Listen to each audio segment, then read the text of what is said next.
Hey everyone, welcome to Girls Gone Hallmark, a bonus episode of Long Story Short, the podcast. I'm Megan. I am Wendy. Today we are discussing Mix Up in the Mediterranean, the third of 4 movies in Hallmark Channel's Love Ever After series. If you're new, Megan, that's me. I'm a longtime Hallmark fan. Wendy is newer to the game, although I don't think we can call her new anymore. I mean, she's in deep in the Hallmark world. I sure am. And it's not going to stop. It's just this juggernaut now. Here we go. We're just rolling right through spring next. If you want more from us, be sure to listen to our regular podcast episodes every Tuesday. And if you like TV talk, you should be a Patreon subscriber because this week we're recording a bonus podcast episode that is available only to Patreon subscribers. And we're going to be talking all about the new season of American Idol. Of course, you can always follow us on Instagram, where we are Megan and Wendy LSS. And you can pop on over and join our Facebook group, which is Long Story Shorties. Send us your emails at meganandwendy@gmail. What was that? It's meganandwendy@gmail.com. We love your emails. We love any feedback. Send it our way. And Wendy made a comment before we started recording this episode that leads me to believe I am wrong about her impression of this movie. But we would love to hear your impressions of the movie because often we disagree. So if you agree with us, if you totally disagree, if you think you're way off base, let us know. And with that said, I believe Wendy has a synopsis for this movie. I do. This is Mix Up. Oh my goodness. Mix Up in the Mediterranean. A small town cook impersonates his big city chef twin to compete in a culinary contest and falls for the woman in charge of the event who thinks he is the brother who is married. Stars Jeremy Jordan. Woohoo, all right. And Jessica. What are we going with here? I'm going with Lowndes. I'm going with Lowndes. I'm sorry. I don't know your name.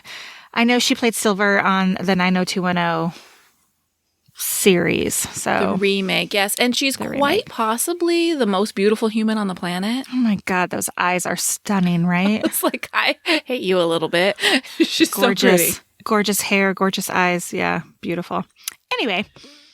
Speaking of beautiful, we need to jump straight into news and notes and talk about where this movie was filmed. Talk to me about Our lovely Hallmark movie actors finally get out of Canada because they filmed on location in Malta. What? Yes. Wow, this is a big budget movie. I mean, you could tell that they were on location somewhere. They were supposed to be in Malta. That's where they had said they were going, but, often they are not there. But I did look it up, and as well as went to the Instagrams of both of the lead actors. And yes, they were in Malta. It was absolutely gorgeous. I thought they got really lucky in terms of where they got to film. Really? I know. I was watching the movie and I was like, where in Canada can this be? It's gorgeous. Super awesome. And it was filmed in December 2020, so I don't know what the international travel restrictions were that allowed them to do this, but I'm very happy that they had the opportunity to get out of the Great White North. Yeah, that's cool. Any other news and notes? Well, so Jeremy Jordan and Jessica Lowndes, both let's just call her Jessica. Have Instagram presences, which is not always the case for these actors. And they both sing in addition to acting. And while they were on location, they co-wrote a song about their characters. What? And they recorded it. The song is called Alive, and you can stream it on Spotify. You can buy it on iTunes. Wait. We will leave a link to it in our show notes. You can listen on their respective Instagrams. We will also leave a link to that. I honestly thought it was sweet. What's it called? Alive. Oh, she's got a beautiful voice. Trying to play my cards just right. We cannot stop this feeling tonight. I wanna be in love again. Hey, he's got a nice voice too. I know. I'm feeling like country vibes from him. And they're both so pretty. I can't handle it looking at this video. I don't hate it. No, I'm telling you, I know your initial reaction was a little concerned, but it was a sweet little song. I enjoyed it. I'm going to definitely watch their video or whatever they made for it. So Yeah, there's an Instagram TV video. I think it's worth giving it a watch and a listen. It doesn't sound bad to me. No. What were your first impressions of this movie? Oh my gosh, I'm so nervous. You're nervous? Yes. I liked it. I thought it was very funny. I loved this movie. I really, really did. And the whole time I was thinking, oh man, if Wendy pisses in my Cheerios tomorrow, I'm going to be so sad. No, I really enjoyed it. I thought it was funny. And what I liked about it is it didn't fall into it wasn't a Valentine's Day movie. Yeah, it was just a love movie. Yeah, so they can show this one anytime. It's not just going to be in February. So yeah, I enjoyed it quite a bit and thought it was quite funny. I did too. What did you like about it? I have a nice big list, actually. Good. I thought, at first I didn't know their names. So I just put Chef Bro keeps speaking in French. And I thought that was hilarious that he kept, I don't even know any French words, but he kept saying French things, and the other brother would be like, "Stop doing that. You're not French. You're from Alaska." So I love that. And I also thought, knowing absolutely nothing about a French accent, that he had a good French accent when he spoke in French. I thought that was good. What about you? Well, look, I loved Malta. It gave me the aspirational hotel and travel content that my travel-starved heart desires right now. Mm-hmm. Have you ever been to Malta? No. Have you? No. I'm not even quite sure where it's at other than the Mediterranean. Well, I did write that the beautiful scenery, and I asked, where was this filmed? So I'm glad that you cleared that up for me. Okay, so I wrote down here, I like the banter between the brothers. Are these twins playing parts, or bravo to the actor who is playing both parts? It's all Jeremy, and he did such a good job playing two parts. Yeah, I thought really well he did a good job. Because, I don't know how they filmed those twin scenes. Is he, talking with, another actor? Is he acting off of another actor who's not in the shot? And then they, superimpose the twin shot on top of that? I don't know how they do these things, but I thought he was great. Well, based on my extensive knowledge of how the show Liv and Maddie was filmed, typically they use a stand-in, and then there are a couple scenes where they're hugging, so you can see the back of a stand-in's head. Yeah, most of the time it's just the two scenes overlapping. I don't understand the technology for that. Yeah. But I would assume they have to have a stand-in so he knows where to talk, so he's talking to someone, but they definitely had, obviously, someone to play the back of his head. Yeah. Yeah. Okay, do you like anything else? I still have a few more. I thought they were a well-matched couple, even though I also thought they might be a candidate for the siblings or dating Instagram account. I thought they looked great together, and I liked their chemistry. I wrote that too. I said there's a nice playful energy between Meg and Josh. Josh as Julian. I have some thoughts about that later on, but I thought there was some nice energy between the two of them. So yeah, I thought they played well off of each other. Mm-hmm. I loved that the story was really more about Josh and Julian's relationship than it being about the relationship with a love relationship with Meg. That was Frozen with dudes. Exactly. That's exactly what I wrote. Oh my gosh, that's so funny.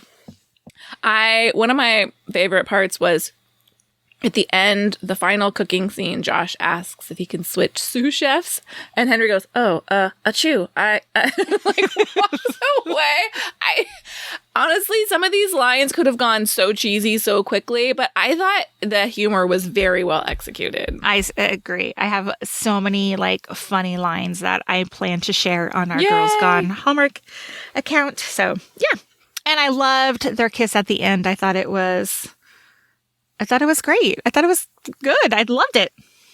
Is that a wrap on what we liked? That's a wrap on what we liked. Time for I have so many roadblocks placed in the way of our movie couple. Although it was more roadblocks in the plot of the movie, but they all kind of play into the couple. I mean, of course, we have first, Julian hurts his back. And then, they're going to lose the restaurant if they don't win the competition. Yes, and actually what we first have is, Julian is rude to Meg at the restaurant, which sets her up to not like him.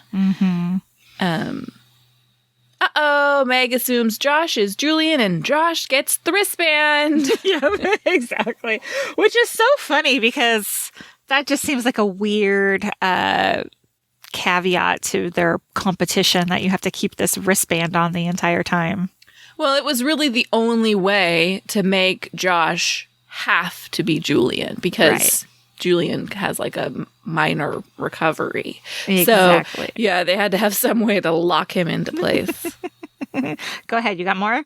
I have, Meg hates a liar. I have that too. X was a liar. This is a potential relationship built on a lie. Yep. I also have, Pepe Le Pew tattles on Josh and Julie. Pepe Le Pew. I could never understand his name when they were saying Etienne, but he very much had. Now, if that is his actual accent, I'm very sorry to that actor. I don't believe that it is. And he just had that very affected French accent. And to me, he was Pepe Le Pew. Pepe Le Pew, yeah. French competitor, earshot of conversation. He hears it. Here's a couple of other things. Dad minimizes Meg's career. Yes. You know, he really wasn't into her being an event planner or whatever she really was, which I have problems with her job duties as an event planner for this cooking competition as well. Well, and when he does, he's like, fine, do that and let me give you money. I mean, I don't know what parent isn't like, hey, you want to make it on your own? That's amazing. Yeah. Like, please take my money and let me help you be successful immediately. Right. I want to build my own empire. I was like, okay, an event planning empire, guys. I mean, I guess they exist, but yeah. I mean, Mindy Weiss. I know, that's the one I thought of as soon as I said it. But yeah, I agree. There's probably not, there aren't many other names other than that. I have no more uh-ohs. Do you have more? I got a couple. Truffles didn't ship. Oh, yes. And now, like, this is what I wrote it down somewhere, but I don't see my note here. Are truffles from a certain region, or are they from... Okay. So she was expecting truffles from France. Is that right? And my understanding is, like, they're hard to find. Like, they use, like, truffle sniffing dogs. I don't know. I know that's something. Pigs, I think, or something. Oh, yeah. Anyhow, so their friend, the other chef guy, just happens to have a hookup for some truffle hookup. He's got a black market truffle dealer. Yeah, something like that. It was just funny.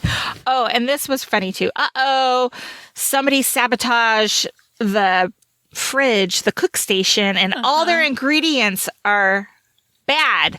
But then they're in the, like, hotel kitchen going, what do we have here? What can we put together? I'm like, this is a cooking competition at like a world-class resort. They don't have access to extra ingredients. Come on. Yeah, that was a little...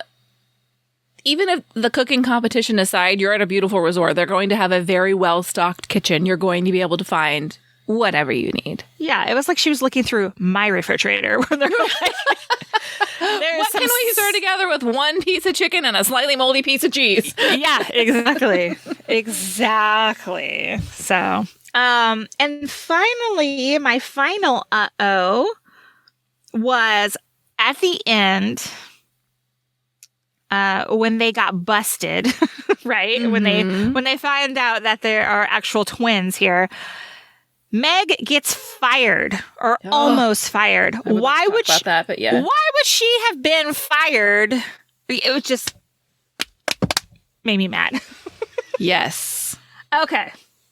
Moving on. We need to discuss that later. I have some thoughts about that. Okay. The lightest section for me is the what we wished for section.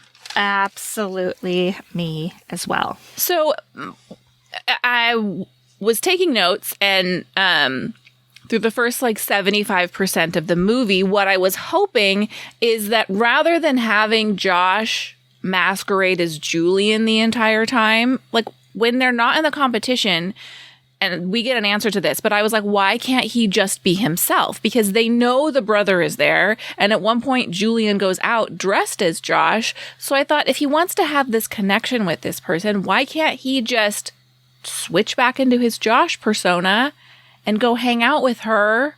Of course, we get an answer to that. And that is that she doesn't know that they're twins, which, okay, is odd to me. Yeah, I don't know why they didn't do that. So you wish they would have fixed that in the story? Well, I thought, because what I didn't like is there are a couple like playful, cute, flirty scenes with Meg and with Josh as Julian. And there's one especially where they're like cooking at his station at night. Mm-hmm. And I was like, this would be a really cute scene, except that the man that he is supposed to be right now is married. So it was hard for me to be like, even though I know, I don't know, I thought it was an odd pairing. Like, we're supposed to be rooting for this couple, even though she thinks he's married and he's pretending to be his brother who is married. I thought maybe I could root for them more as a couple, even though I did root for them as a couple in spite of being a little uncomfortable. If we had more of Josh being himself. Of course, we find out later on that she's not supposed to know they're twins. She knows he has a brother. She knows the brother is there, but we don't know that it's twins. Right. Except Etienne does know that they're twins. So that was, I don't know, that's a unclosed loop for me. I got you. I do have some comments on that particular scene and in our Did You See That section. Okay, I only really have one note in the wished for area, and I'm not quite sure how to say this delicately. So the actor playing Julian, his mannerisms were very much of a stereotypical, like, caricature. Do you know what I mean? Yes. Kind of feminine, a little bit flamboyant. And what I didn't like about that is that they were almost using it for laughs or like comedy, and because they were so different, the brothers were so different, right? Mm-hmm. So I just wish they didn't like play into this stereotype of like what a gay man would be. I agree. I bumped on that too, and I didn't think, I know that they needed to differentiate the two brothers, but I think they could have done it in a different way. Me too. I think he did play up those mannerisms, and I agree that it was done for comedy, and the movie was funny enough. We did not need, and I didn't find that part of it funny. So me neither. Yeah. So I just was like, why did they do that? I mean, I wonder if it was like a director choice or if it was an actor choice or how they made that decision. I mean, I get why they did it, but I just wish they would have done something different. Right. It's time for Did You See That? Questions, plot holes, and things we just need to discuss. Okay, I have a couple. First of all, Cook Bro. Now we know that's Julian. No, not the Cook Bro. That's not Julian. Josh, he like gaffs at like the cost of truffles. Like, he should know this, right? Like, I don't cook. I know that truffles are very expensive. Like, I just thought, that's dumb. Don't make this cook from Alaska be an idiot. Like, I think they even said that he got a scholarship to culinary school, so he would know something about truffles, or at least the cost of them. Anyway, now you go. When Meg is discussing her 2-month rule, my brain was like, foreshadowing. I knew we were going to see a return of that. I knew exactly how it was going to play out at the end. You could already see the conflict, what was going to happen, and that she was going to need that time to get over the betrayal in her mind. I will say that was one of my favorite scenes at the very end when he was like, give me my 2 months. I was like, I love it. Like, that was realistic to me. It wasn't like they were just like, okay, now I'm in love with you. Let's kiss and be happy ever after. Like, yes. that was cool. I loved it. I love that part. Okay, so Meg and Josh as Julian, are having these big life talks, like she's telling him about her relationship with her dad and this and that and whatever. And to me, it borderlines romantic and intimate. Mm-hmm. And I was like, it's like what you said earlier, like, how am I rooting for this couple when she thinks that she's talking to a married man? You know, like, I just thought the scene was so weird because that's a conversation between two people who are actually like getting to know each other on a romantic, intimate level. And like, this is just a friendship between the two of them from her end. And what she didn't have in this movie, Meg's character didn't have a friend. She didn't have a buddy to have these conversations with. So we never really got to see her work through if she had any feelings of conflict in her brain about, hey, I'm kind of enjoying spending time with him, but hey, he's married. Right. I don't think she ever acts inappropriately, but it's clear that she's developing feelings for him, and I would have liked to see kind of a discussion on her end, because we see it happen with the brothers. Julian says like, oh, you promised your girlfriend a spot in our restaurant. Yeah. So Josh sees it happening, but it's also, or Julian sees it happening, but it's also odd that Julian doesn't say, hey, you're playing me and I'm supposed to be married. Maybe spending like, alone time with this woman isn't the greatest idea. Yeah. I laughed at the chef named Patrick O'Shea from Ireland with red hair. And when they called him as a finalist, they show him go, yes! And I was like, okay, all right. I have here, why would the cooking competition be outside?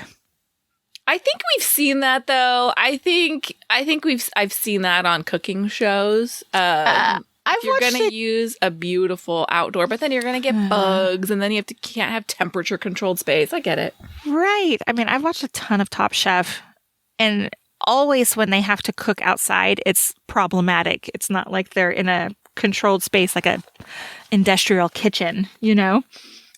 Yeah, she's not as pretty. I get it. Okay, let's talk about that scene, and you've already touched on it, when Meg and Josh as Julian are making a hamburger or something outside again. Right. Uh-huh. In the cooktop where there's competition is supposed to take place. Yeah. Like they're using it to make dinner. Like it was just weird. A weird choice. But again, like it was clearly a romantic kind of situation. Like, you know, they're like, she's like pushing out the hamburger bun dough or whatever. It just was romantic and kind of sensual, but she wasn't feeling romantic vibes because, or was she? But he's a married man. She was. That's the part of that scene that bothered me. And he walks around and he puts his arms around her to kind of kiss her. Yes. And I was like, look, this is a very cute scene. If this were Josh as Josh and Meg, I would have loved it. I was totally buying into their chemistry. I just didn't like that at that moment, he was supposed to be his married brother. And that is... I don't know how you make the conflict work if you know all along that there's twins. Right. But we do know that there's brothers. She knows he has a brother. They discuss the brother. One of the other chefs meets the brother. We all know all along that there's brothers. I think we could have eliminated this slightly icky factor if when he's not himself, when he's not Julian, he gets to be himself, and then they could be building this relationship, and you still have the lie, but she's actually building a real relationship with the right man. Yes. Because I get it. Sometimes I feel like the characters in these movies, when there's a betrayal and they get very upset, sometimes I feel that it's overblown. But in this case, you know, I understand her feeling of betrayal because you know, he was pretending to be a different person all along. And I'm sure she felt conflicted about developing feelings for this man who is married. He put her in an awkward position. Yeah. So that's when he got behind her and put his arms around her. I'm trying to think of it as the perspective of me. If I was a single woman and this married man came and like put his arms around me like that, I would have had some sort of like pause or some sort of reaction. Right. And we never get into the like what she's thinking about part of it. So it was just weird. The whole thing made me uncomfortable, actually. I think she needed a friend, even someone back home, even someone she just talks to on the phone, because we know that her boss is not someone who's kind to her. She doesn't really have a friend other than Josh/Julian in this movie. And I think she needed that so we could get that dialogue, that like kind of working through the thought process on Yeah. I think she needed like an assistant or somebody to be like, hey, this is weird, right? Or I don't know. Do you have any more? I have a small one. Chester, who is the former winner of this competition, barges into Julian and Henry's room, which, I mean, who would do that in a hotel? What if someone were changing? I mean, he opens the door and he comes flying right in. You're in a hotel room. Someone could be naked or in their bathrobe or walking out of the shower. I know he needs to catch them, but I thought nobody does that. Nobody does that. Okay, I have a couple minor ones. Okay. Peaches, ice cream, and raspberries is the final dish of this competition. I know. I mean, come on. And then, of course, they make a baked Alaska. I knew that was coming. They did make it like bougied it up with like their little glass coverings and whatever. It was a beautiful baked Alaska, but yes, of course. Beautiful. Also, the event planner, which she was reviewing the contract and found the loophole that he could still participate in the competition. I just was like, how many hats is she wearing? Like, well, and to your point earlier about her getting fired because they lied, I thought, no, this is not her fault. She didn't do anything wrong. They cheated. Bamboozled her, yes. Yes, she didn't do anything wrong, and I disliked that. Yeah. And my last one, this was some conversation, some dialogue between them. Josh says to her, what about us? And she says, there is no us. And I was like, duh. She thought she had a friendship or a potential working relationship with Julian, not Josh. And Josh was the one that was falling in love with her. That is just, that whole component of it was such a mess. I do think that's where these movies were not meant to watch that closely. And we're just kind of supposed to enjoy the chemistry and the beautiful scenery and don't think too deeply about it. And just enjoy the pretty people in a pretty place. Yeah. And the kiss at the end. Mm-hmm. I think that really played into that here. What are you going to rate this movie? This is a solid 3-star movie for me. Wow. I gave it 3.5. I liked it more than Beverly Hills Wedding even. What did I give Beverly Hills Wedding? 3 stars, I think. Mm-hmm. Yeah, I find it on par with that. There was just that one component of the story. If they had like worked that out with the writers about Josh and Julian, fixing that whole situation between those two, and it would have been more for me. But 3-star, I enjoyed it. I would likely throw it on again if it was on. So Hallmark has begun to tease their first movie outside of the Love Ever After series, which is titled Fit for a Prince, but I am not at this point seeing a new series of movies. Like, we don't have Spring Fling being named yet. I don't know if that's what's coming. It's not in the Hallmark checklist app. So we are just going to wait and see if that's a standalone movie or if it's a part of a new series. But next week we have It Was Always You, featuring Aaron Krakow and Tyler Hines, who, by the way, friends, his fans use the hashtag Heiny, which is so unfortunate because he's such a pretty man. But I have a feeling he often plays a character who's very grumpy in the beginning of his movies. And I think that's the character we're getting from the previews. But I enjoy him. So I'll work past it.